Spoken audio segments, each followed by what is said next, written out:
Bonjour à tous, on commence ce tour de la presse sportive par la Coupe de France qui a encore une fois fait parler sa magie hier soir.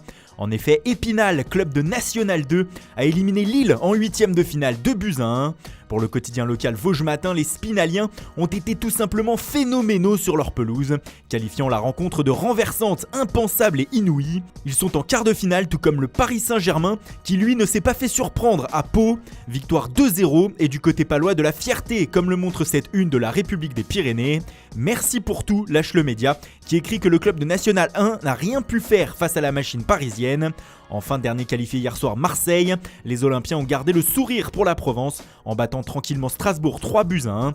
Désormais dans le top 8, l'OM peut rêver. La coupe encore et toujours, mais cette fois-ci en Espagne. Hier soir, le Real Madrid s'est promené sur la pelouse de Saragosse en 8ème de finale 4-0. Pour Marca, les hommes de Zidane ont montré un bon visage, étant largement supérieurs à cette équipe de 2ème division. Varane et Benzema ont marqué, mais c'est surtout Vinicius Junior qui a impressionné la presse espagnole hier soir. Le Brésilien fait la une de AS ce matin, qui le décrit comme le meilleur joueur madrilène sur la pelouse. Il a d'ailleurs inscrit le 3ème but du Real. Les merengues sont en quart de finale et sont encore en course pour un triplé cette saison. On file en Angleterre désormais avec la Carabao Cup dont on connaît l'affiche de la finale. Après Aston Villa mardi soir, c'est Manchester City qui a rejoint les Villains à Wembley le 1er mars prochain. Pourtant, les hommes de Pep Guardiola ont perdu hier le derby de Manchester 1-0 à domicile. Mais leur victoire 3-1 à l'aller à Old Trafford les a aidés à faire la différence. Le Guardian écrit ce matin que les Red Devils étaient proches de renverser la situation tout en étant très loin de le faire. L'écart entre les deux équipes étant quand même grand. Un homme s'est distingué dans cette rencontre, c'est Nemanja Matic. Le Serbe, comme le signale le Daily Telegraph, est passé de héros à zéro d'une mi-temps à l'autre. D'abord au sommet avec son but qui a redonné l'espoir à United. Il a réduit les chances des Red Devils à néant en étant expulsé en deuxième mi-temps. Ça jouait aussi à Londres hier soir, mais dans le cadre d'un match en retard de Premier League. Et comme les 18 autres équipes du championnat, West Ham n'a rien pu faire face au rouleau compresseur de Liverpool. Les Reds se sont imposés 2-0 et continuent d'affoler les chiffres cette saison comme le montre le Daily Mirror. Ils ont désormais 19 points d'avance en tête de la Premier League. Il s'agissait hier soir de leur 41e match consécutif sans défaite, à cheval sur 2 saisons.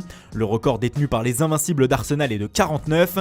À West Ham, ils ont enchaîné leur 15e victoire de rang et désormais dans cette série sans défaite, toutes les équipes sont tombées au moins une fois face à Liverpool. Le tabloïd anglais qui parle aussi mercato ce matin, hier une improbable rumeur s'est répandue outre-Manche. Des médias annonçaient que le FC Barcelone avait fait une offre de 85 millions de livres, soit 100 millions d'euros pour recruter le Brésilien d'Everton Richarlison. Une information démentie par les Toffees. Mais en revanche, le Mirror évoque plutôt une offre pour un autre Brésilien, mais de Chelsea cette fois, Willian. Celle-ci serait de 20 millions de livres, soit 23 millions d'euros. Mais Frank Lampard s'opposerait à un départ de son joueur.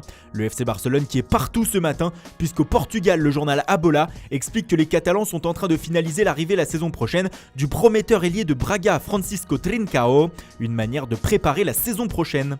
Mais pour Quique Sétienne, la priorité est tout autre si l'on en croit le quotidien Sport. Le nouvel entraîneur du Barça veut un nouveau numéro 9 avant la fin du mercato afin de pallier à l'absence de Luis Suarez. Problème pour le moment, rien n'arrive et ceci se réduit à une opposition en interne avec certains membres de la direction. Ces derniers ne voudraient pas investir à ce moment de la saison et surtout ne pas reproduire les erreurs du passé comme avec Kevin Prince Boateng l'an dernier. Le désaccord est donc grand entre Sétienne et certains, mais le problème c'est que le temps presse et comme le rappelle Mundo Deportivo, il ne reste plus que 48 heures et moins maintenant pour réaliser une opération si le Barça le souhaite.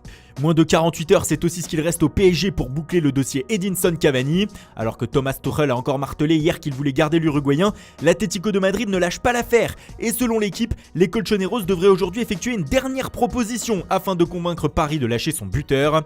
Celle-ci pourrait être de l'ordre de 18 millions d'euros plus des bonus. Bref, le feuilleton Cavani a duré tout le mois de janvier et il va alimenter la rubrique Mercato jusqu'à demain soir minuit. En revanche, l'OL n'a pas attendu le dernier moment pour officialiser l'arrivée du milieu de terrain de l'Atlético Paranaense, Bruno Guimaraes. Les Gones ont déboursé 20 millions d'euros pour s'attacher ses services. Le joueur de 22 ans a signé un contrat de 4 ans et demi. Voilà, c'est tout pour ce matin. Merci pour votre fidélité. Bonne journée à tous et rendez-vous dès ce soir pour un nouveau journal du Mercato, puis à 21h sur notre chaîne YouTube pour le lancement de notre nouvelle émission, La Foire aux questions, avec notre journaliste Frédéric Yang. A tout à l'heure.